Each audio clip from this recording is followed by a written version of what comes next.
Hello good evening friends, I hope आप सभी अच्छे होंगे। So you are all welcome to another video lecture of the Indian economy. आज का जो हमारा टॉपिक है इंडियन इकोनॉमी में वो है role of RBI in monetary policy part 2। Already हमने इस पे जो है एक वीडियो लेक्चर जो है वो बनाया हुआ है। मेरी आपको ये सजेशन है कि सबसे पहले आप उस वीडियो को अच्छे से देख लो ताकि ये चीज़ ज़्यादा बेहतर आपको समझ आएगी। तो before wasting lot of time हम सीधे आज का जो है टॉपिक शुरू करते हैं। ये वीडियो लेक्चर उन सभी एस्पायरेंट के लिए बहुत इंपॉर्टेंट होने वाली है जो किसी भी कॉम्पिटिटिव एग्जाम की तैयारी कर रहे हैं या अपियर होने जा रहे हैं। तो शुरू करते हैं हम आज का टॉपिक। तो आज हम डिस्कस करेंगे quantitative tools, sorry qualitative tools करेंगे डिस्कस। ऑलरेडी हमने क्वांटिटेटिव टूल्स जो है वो डिस्कस किए हुए हैं, तो आप उनकी जो वीडियो है वो उसको आप अच्छे से देख लो। देखिए, जो आरबीआई होता है, रिजर्व बैंक ऑफ इंडिया जो है, इसके पास बहुत सारे ऐसे टूल्स होते हैं यानी तरीके होते हैं जिससे मार्केट में मनी सप्लाई या हम इसको कहते हैं लिक्विडिटी भी कहते हैं, इसको कम या ज़्यादा किया जा सकता है। डिपेंड करता है इन्फ्लेशन पे। अगर इकोनॉमी में बहुत ज़्यादा इन्फ्लेशन है, ठीक है, अगर महंगाई बहुत ज़्यादा है, तो आरबीआई जो है अलग अलग टूल्स यूज़ करती है, अलग अलग तरीके यूज़ करती है जिससे पैसे की जो सप्लाई है उसको कम किया जा सकता है या ज़्यादा किया जा सकता है। अगर इन्फ्लेशन बहुत है तो उस वक़्त जो पैसे की सप्लाई है उसको कम किया जाता है। और अगर इकोनॉमिक ग्रोथ जो है वो स्लो है काफ़ी, तो तब जो है पैसा जो है मार्केट में डाला जाता है, इंजेक्ट किया जाता है। तो वो हमने पिछले वीडियो लेक्चर में क्वांटिटेटिव टूल्स पढ़े थे सारे। तो आज हम पढ़ेंगे क्वालिटेटिव टूल्स। तो क्वालिटेटिव टूल्स में सबसे पहला टूल आता है मार्जिन रिक्वायरमेंट। तो मार्जिन रिक्वायरमेंट का क्या मतलब है?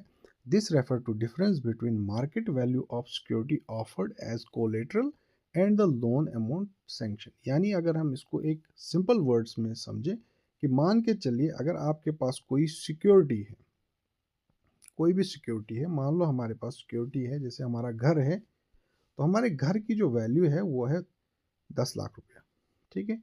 तो हम लोन अप्लाई करने जा रहे हैं, तो हमें 10 लाख की जगह लोन जो है वो सिर्फ 8 लाख रुपए का ही मिलता है, ठीक है। जो ये बीच के 2 लाख हैं, इस ये हुआ आपका, क्या हो गया, ये होता है मार्जिन, इसको कहते हैं हम मार्जिन। ओके, मतलब जो सिक्योरिटी हमने ऑफर की मार्केट वैल्यू पे और जो हमें लोन सैंक्शन हुआ, दोनों में जो फर्क होगा, that is called the margin. इसको और बेहतर समझने के लिए हम एग्जांपल लेते हैं एक बैंक की। जैसे एक शेड्यूल कमर्शियल बैंक है, तो वो मान के चले वो आरबीआई में लोन अप्लाई करने जा रहा है। तो आरबीआई जो है उस बैंक को लोन देगी, लेकिन बैंक ने क्या रखना है, कोलेटरल रखना है, कुछ न कुछ चीज़ गिरवी रखनी होती है। अब बैंक ने, मान के चलिए बैंक के पास 100 करोड़ की जो है गवर्नमेंट सिक्योरिटी थी, तो टेक्निकली कितना लोन मिलना चाहिए था, 100 करोड़ मिलना चाहिए था। लेकिन आरबीआई जो है बैंक को 100 करोड़ नहीं देगी, आरबीआई देगी 95 करोड़ फॉर एग्जांपल। तो कितने करोड़ मिले, 95 करोड़ मिले। अब केस 2 में क्या होगा हमारा, देखिए 100 करोड़ की आपकी सिक्योरिटी थी बैंक की और मिला आपको 95 करोड़ बैंक को लोन, तो 5% का मार्जिन था। अभी क्या है कि अगर इन्फ्लेशन ज़्यादा है, इन्फ्लेशन ज़्यादा, तो उस वक्त आरबीआई क्या करती है कि इस मार्जिन रिक्वायरमेंट को बढ़ा देते हैं, यानी 100 करोड़ की सेम सिक्योरिटी है, अब आपको मिलेंगे टोटल 95 करोड़, यानी 5% था, तो यहाँ कितने परसेंट कर दिया, ये रेट हो गया अब 6%। तो कहने का मतलब है कि आरबीआई जो है इस टूल का यूज़ कर सकती है, मार्जिन रिक्वायरमेंट का जो टूल है इसका इस्तेमाल किया जा सकता है। जो पैसे की सप्लाई है उसको कम किया जा सकता है और ज़्यादा भी किया जा सकता है। तो ज़्यादा कब किया जाता है, जब इन्फ्लेशन ज़्यादा हो तो मार्जिन रिक्वायरमेंट को बढ़ा दिया जाता है, ताकि जो बैंक्स हैं उनके पास पैसा कम बचेगा और आगे जब ये बैंक जो है कस्टमर्स को पैसा देंगे, लोन देंगे, तो वो लोन महंगे होंगे और जिससे इन्फ्लेशन जो है कंट्रोल में आता है। तो रिवर्स केस में क्या होता है, रिवर्स केस में ये होता है कि मार्जिन रिक्वायरमेंट को अगर कम किया जाए तो बैंक के पास जो लैंडिंग कैपेसिटी होती है वो ज़्यादा हो जाती है, ठीक है। और जब लैंडिंग कैपेसिटी ज़्यादा होगी, जो इंटरेस्ट रेट होते हैं, लोन्स होंगे, वो भी क्या होंगे, वो उनके इंटरेस्ट जो होंगे वो कम होंगे। तो इस तरीके से इसका इस्तेमाल आरबीआई जो है वो करती है। उसके अलावा इसका एक और यूज़ है, by increasing margin requirement the RBI restrict the amount bank can land for certain speculative activities. कभी कभी आरबीआई को ऐसा लगता है कि मार्जिन रिक्वायरमेंट के चक्कर में जो बैंक लोन लेते हैं तो वो ऐसी जगह पे अपना लोन लगाते हैं जो स्पेकुलेटिव होती हैं। कौन सी एक्टिविटीज़ होती हैं? स्पेकुलेटिव होती हैं।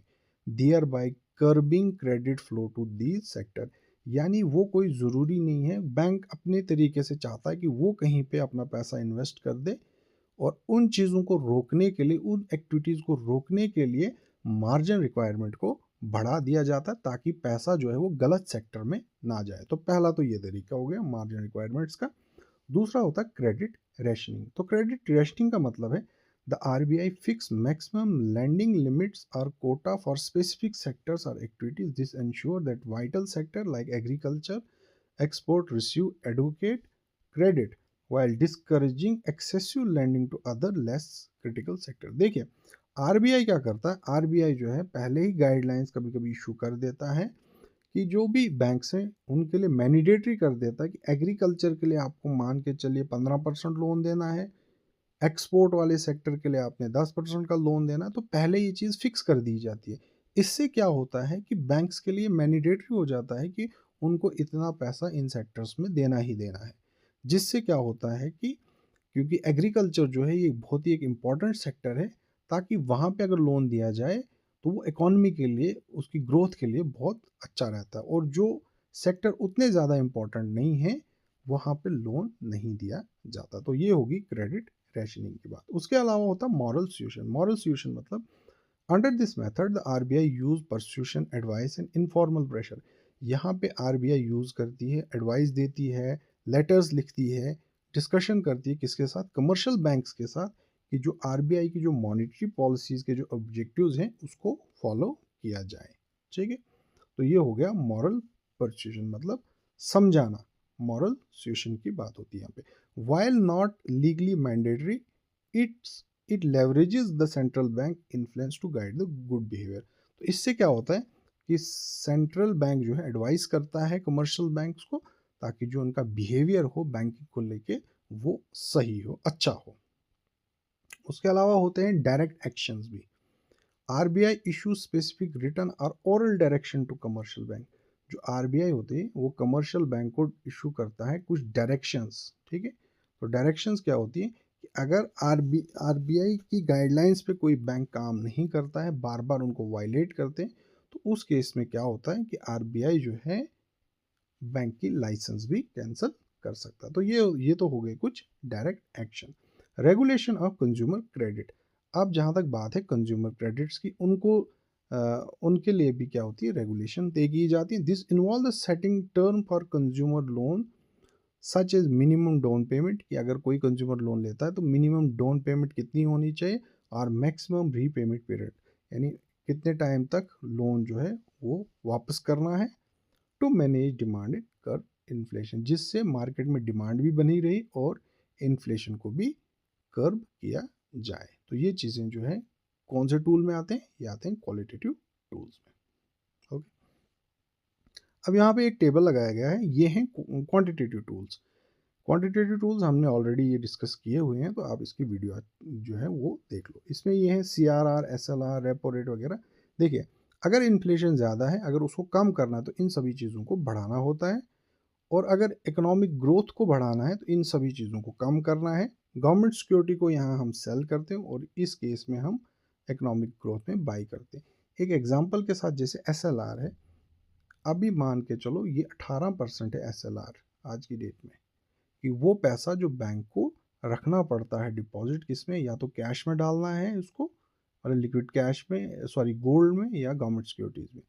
अगर आरबीआई इसको बढ़ा दे, इंक्रीज कर दे, तो बैंक के पास जो है पैसा कम बचता है, यानी वो आगे पैसा डिसबर्स, जो लैंडिंग कैपेसिटी होती है वो बैंक की कम हो जाती है।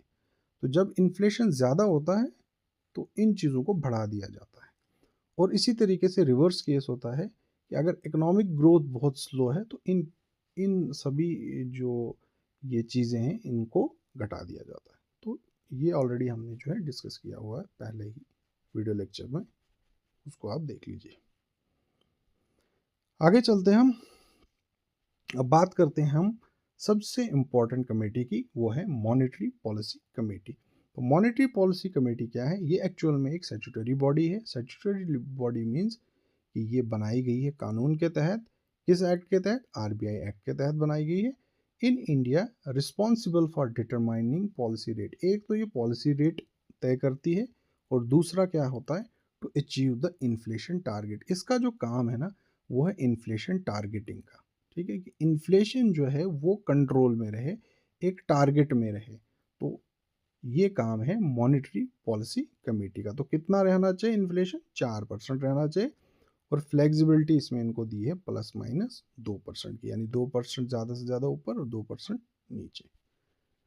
तो इन्फ्लेशन टारगेटिंग जो है ये किसका काम है? ये काम है मॉनेटरी पॉलिसी कमेटी का। अभी ऑपरेट कैसे करती है? The monetary policy committee operate under the reserve bank of India act 1934। ये ऑपरेट करती है आरबीआई एक्ट 1934 के तहत, as amended in 2016 to bring transparency and accountability to monetary policy making. 2016 में इसमें कुछ अमेंडमेंट किए, बदलाव किए गए थे ताकि जो है ट्रांसपेरेंसी रहे और क्या रहे? अकाउंटेबिलिटी आए। किस में आए अकाउंटेबिलिटी? मॉनेटरी पॉलिसी मेकिंग में। ठीक है। सेटिंग पॉलिसी रेट, जैसे मैंने आपको पहले ही कहा, इसका क्या काम है? ये पॉलिसी रेट को सेट करती है। The core function of MPC is to fix the benchmark policy repo rate, यानी पॉलिसी रेपो रेट को ये फिक्स करती है, which influence all other interest rate and liquidity in the economy. तो ये फिक्स करती है रेपो रेट को। ठीक है। किसको? रेपो रेट को। रेपो रेट क्या होता है? रेपो रेट होता है कि जब आरबीआई से कोई शेड्यूल कमर्शियल बैंक जो है लोन लेते हैं शॉर्ट टर्म के लिए और साथ में कुछ ना कुछ चीज़ वहाँ पे कोलेटरल रखते हैं, तो वो होता है रेपो रेट। तो जो ये मॉनेटरी पॉलिसी कमेटी है ये रेपो रेट को फिक्स करती है।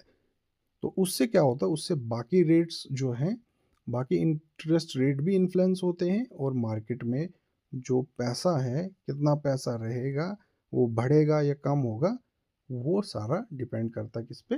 रेपो रेट पे। अगर इन्फ्लेशन ज़्यादा है, मान के चलिए अगर रेपो रेट को बढ़ा दिया गया, तो उससे क्या होता है कि लिक्विडिटी कम हो जाती है मार्केट में। ठीक।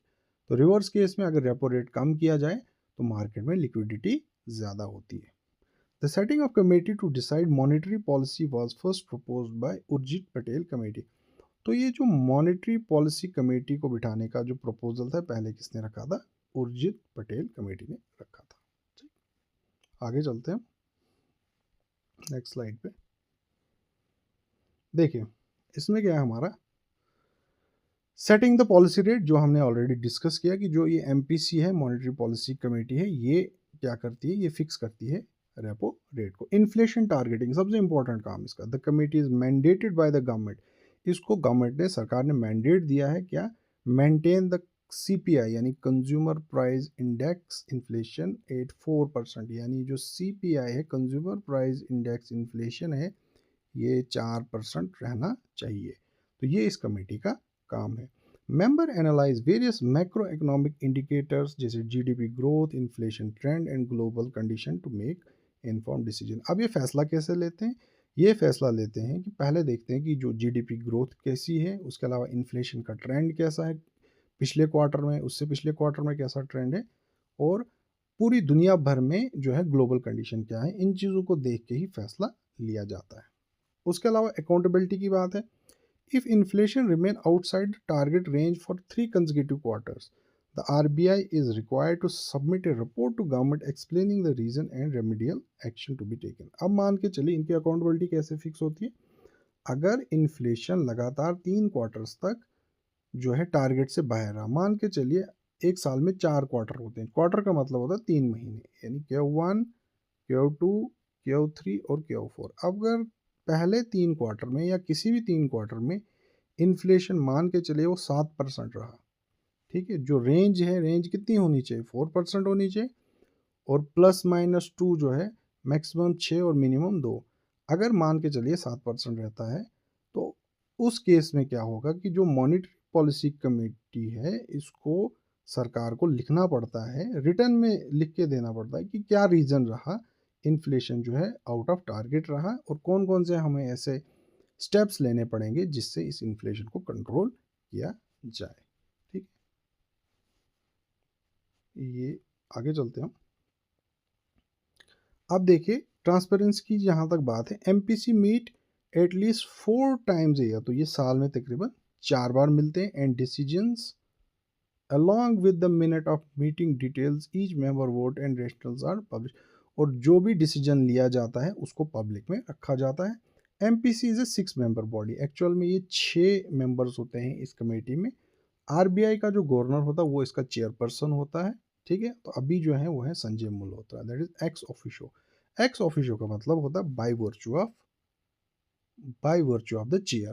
कहने का मतलब है, इसका आसान वर्ड्स में अगर मैं आपको समझाऊं, कि आरबीआई का जो गवर्नर होता है by having governor of RBI, यानी जो आरबीआई के गवर्नर है, तो गवर्नर होने के नाते वो इसके ऑटोमेटिकली चेयरपर्सन बन जाते हैं, यानी बाय वर्च्यू ऑफ चेयर। उसके अलावा होते हैं आरबीआई डिप्टी गवर्नर भी होते हैं इसमें। One RBI official nominated by central board, जिसको सेंट्रल बोर्ड नॉमिनेट करता है। और 3 होते हैं इसके एक्सटर्नल मेंबर, जिनको अपॉइंट कौन करती है, भारत सरकार अपॉइंट करती है।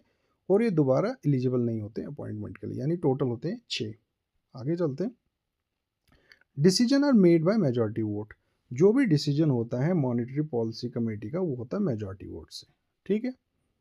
The governor of RBI hold a casting vote in the event of tie. अगर जो गवर्नर होते हैं आरबीआई के, उनके पास होता है कास्टिंग वोट। कास्टिंग वोट का मतलब होता है कि मान के चलिए टाई हो गया, तो उस केस में जो आरबीआई के गवर्नर होंगे उनका जो वोट होगा वो फाइनल माना जाएगा। और कोई भी जो फैसला होता है वो होगा किस पे, मेजॉरिटी पे होगा। तो एमपीसी जो है सबसे इम्पोर्टेंट कमेटी है। इसके क्या क्या इसके ऑब्जेक्टिव्स हैं, एक तो ये रेपो रेट जो होगा ना, तो इसके लिए बेंचमार्क सेट कर देते हैं कितना होना। और दूसरा जो है इन्फ्लेशन टारगेटिंग, सबसे इम्पोर्टेंट चीज़ वो जो है किसका काम है, वो काम है मॉनेटरी पॉलिसी कमेटी का। और रहना चाहिए कितने परसेंट, 4%। और इसमें फ्लेक्सिबिलिटी दी है ±2% की। और अगर लगातार 3 क्वार्टर्स तक इन्फ्लेशन जो है वो टारगेट से बाहर रह गया, तो उस केस में आरबीआई को जो मॉनेटरी पॉलिसी कमेटी जो है वो सरकार को, यानी भारत सरकार को उसको रिटर्न में लिख के देना पड़ता है, कि राइटिंग में देना पड़ता है कि रीज़न क्या है इन्फ्लेशन का टारगेट से जो बाहर रहा, और कौन से स्टेप्स लेने हैं जिससे इसको कंट्रोल किया जाए। तो इसके साथ ही जो आरबीआई को लेके जो डिटेल्स वीडियोस थे, इसमें ऑलरेडी हमारे 3 वीडियोस हो गए। तो आरबीआई को लेके हमने टोटल 3 वीडियोस बनाए हैं। आई होप कि अभी इन चीज़ों से आपके बहुत सारे कॉन्सेप्ट जो हैं वो क्लियर हो जाएंगे। और इसके बाद हमने इस पे एक PYQ वीडियो और MCQs जो हैं वो लाए हुए हैं, तो उनको भी आप अच्छे से देख लो, ताकि आप और भी अच्छे से एग्ज़ाम की प्रिपरेशन कर सको। तो मिलते हैं अगली बार एक नए वीडियो में एक नए टॉपिक के साथ। तब तक के लिए थैंक यू।